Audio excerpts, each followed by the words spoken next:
At syempre hindi mawawala sa ating kumpletos rekados na balita ng ating good news ngayong araw na ito.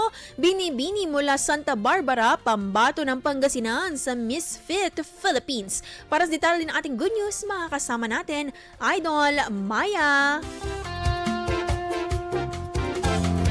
Beautiful face, intellectual and emotional intelligence at toned healthy body ang hanap ng beauty pageant na Miss Fit Philippines kung saan 21 kandidata ang maglalaban-laban para sa corona. Kaya naman handa na rin ang ating pambato para sa naturang pageant na si Kezia Andrea Sison, tubong Santa Barbara, Pangasinan. Sa katatapos lamang na preliminary competition nila nitong September 22, araw ng Lunes, nagpakitang gilas na si Kezia ng kanyang beauty, body and brain. Kaya naman pasok siya sa top 10 Belle Beauties.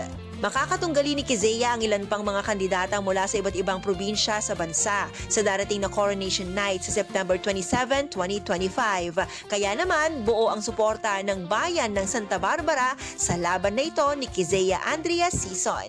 Yan ang ating good news. Ako po si Idol Maya, Tatak IFM.